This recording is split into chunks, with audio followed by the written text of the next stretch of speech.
And I'd like to present to you a brief introduction to Maharishi Ayurveda. So I've created a short presentation for you to view. Let's get that on the screen for you.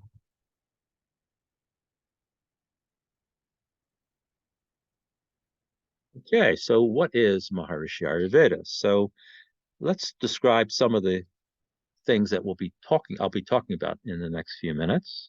I'll be defining what Ayurveda is and the goals of Ayurveda.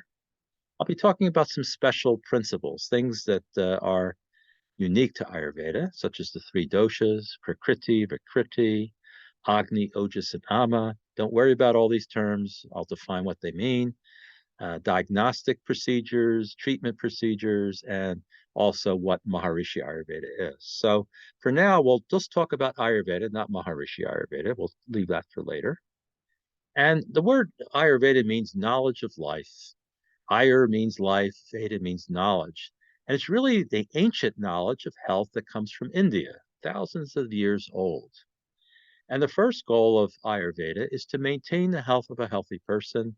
And the second goal is, if there are imbalances, to bring those imbalances back into balance. Ayurveda determines all of this by talking about three operating principles of how the body is structured and functions. And these three operating principles are called doshas.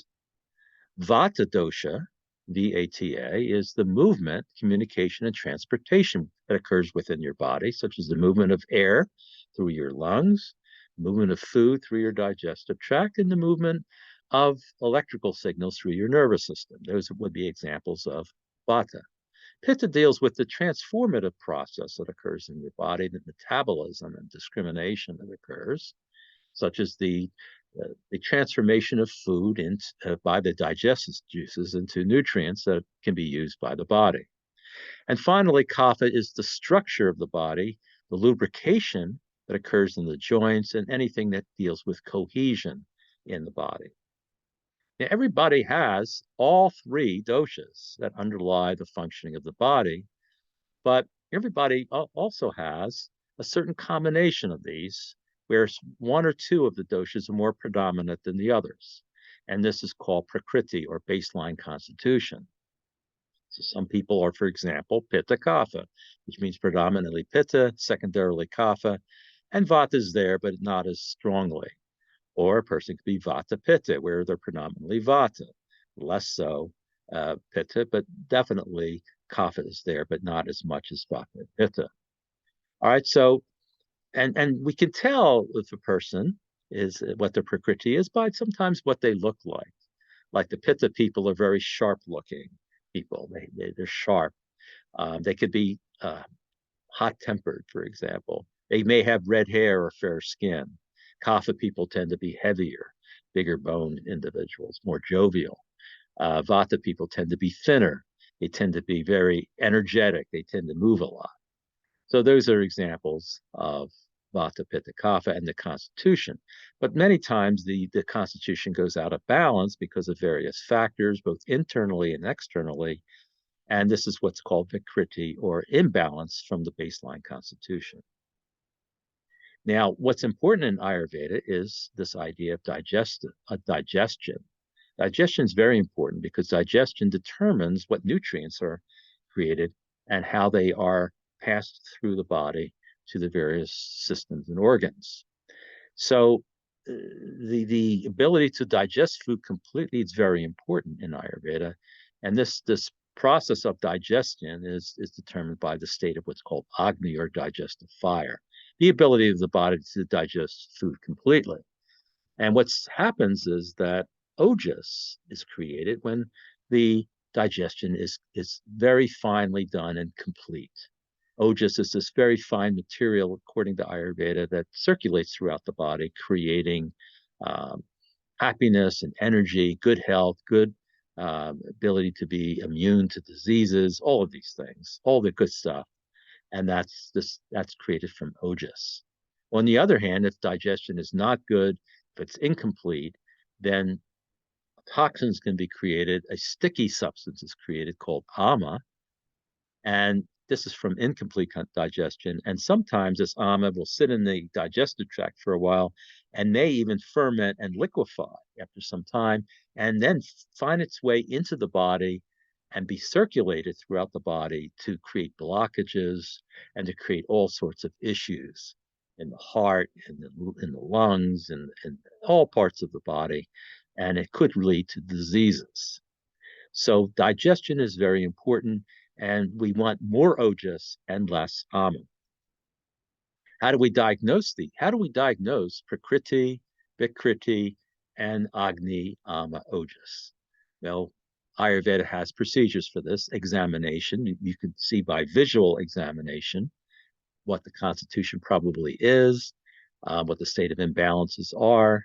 We have questionnaires, which also help in determining this. And also, we have a special type of procedure called pulse diagnosis, which the Ayurvedic expert has learned how to put their fingers right on your pulse, where the arteries on your wrist, and to ascertain the state of balance or imbalance in the body and the state of ojas and so forth. So it's a very unique diagnostic tool that Ayurveda has. The treatments are also very unique. And they use very simple principles. Now, the imbalances sometimes occur because of what's called the principle of similarities. For example, if you're a very vata person, you tend to have drier skin, especially during the early winter months, cracked skin, things like that. And if you add, for example, if you eat dry food while you're experiencing this dryness in your body, that's actually adding, because of the principal similarities, you're adding to the dryness, maybe causing too much vata and in a state of imbalance. On the other hand, if you want to treat the imbalance, if, let's say again, too much dryness, too much vata, you may want to eat more unctuous food, maybe have some more water, decrease that state of dryness, and that's called the principle of opposites. So treatment is geared to using that principle of opposites. Many times we want to modify our daily routine. Maybe go to bed earlier, wake up earlier, exercise in the morning. Maybe if you're vata, your exercise should not be as strenuous as if you were kapha. That sort of thing. These are the types of things that we go through when we give you recommendations. It could be dietary recommendations or dietary recommendations for vata, for pitta, for kapha. And also for if we have ama, we want to get rid of that ama first out of our system. So all of these things are recommended with our treatments. Herbs could be recommended to do the same thing using the principle of opposites. And then we have a very luxurious treatment program called Panchakarma. These are herbalized oil massages, which really get into the physiology and get that ama out, improve Agni, and so that ojas is created in our physiology. And finally, Maharishi Ayurveda. Maharishi Mahesh Yogi was the founder of Maharishi Ayurveda because he introduced the idea of consciousness. What is consciousness? According to Maharishi, it's a state of perfect balance that can be found at the source of thought, pure consciousness. This diagram here shows the mind like an ocean, where the surface level is very active, just our conscious mind, but deep within is the source of thought, which is the state of perfect balance of the three doshas. And transcendental meditation is a mental technique which spontaneously allows the mind to transcend, to get to that field of pure consciousness, that state of perfect balance. And if we add that to our daily routine, we can actually create a better state of balance for our mind and body. And so this consciousness-based approach to Ayurveda is called Maharishi Ayurveda. And we use all of the treatments that we talked about earlier, plus adding transcendental meditation to your daily routine. So I want to thank you very much for listening to the short presentation, and I hope you have a great day. Thank you.